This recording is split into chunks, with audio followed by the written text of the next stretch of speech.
night. So during the day when he was sleeping, we'd get his car and let her drive. So she learned how to drive. And I sewed. I sewed really, I made my husband suits and dresses for our girls, after 5 dresses and stuff. And so she can't learn how to sew. She too dumb. You ain't dumb. Let's get you a sewing machine. So she learned how to sew. So we left, and next time I talked to her, I said, well, how y'all doing? We divorced. I said, oh God, I done made the lady leave her husband. I helped her too much.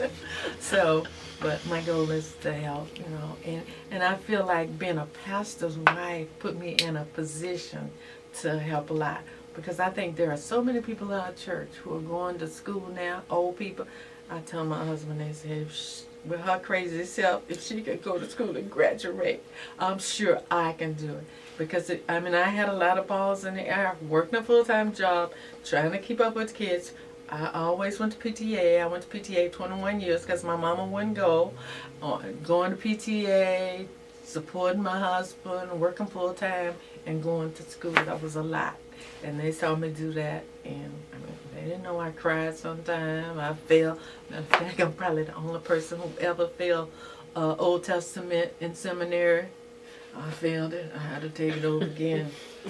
But I didn't cheat. I saw some of my classmates taking their little purses out with their little notes in it to the bathroom during the test. But yeah, so my goal is just to help people, and I enjoy doing that and influence them. So do you have any lasting words, anything you want to say about the civil rights movement or struggles? Or? Well, I guess I'm like my husband. I just would not have dreamed we could have a black president. I'm just so happy that God allowed me to live and see him. And I pray for him a lot, the stuff that the Republicans do, I get irritated at that. But I know women. I know they're at him all the time. So I said, God, just build a fence around him, make him strong. I know Michelle will be all over him and them, but, I'm just so happy that I was able to live.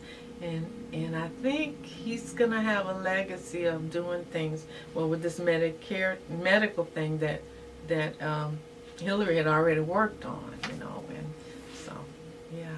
So I believe and I just can't imagine where God's going to take us next.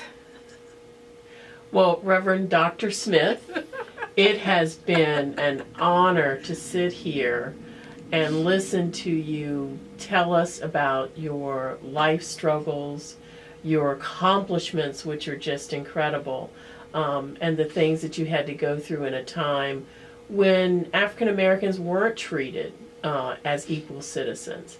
And because of your courage, because of your dedication, and because you came out today, you've left a legacy that will be kept at the Library of Congress and George Mason archives. So future scholars and historians can look back and understand what it was like during this time period for African Americans when they didn't have the right to vote, when they couldn't go in the front of the bus, or they had inadequate schooling.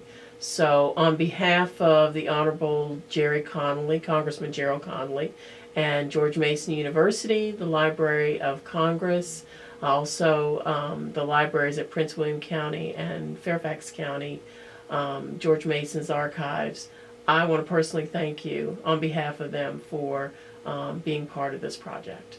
Thank you. Thank you so much for including me. I enjoyed it.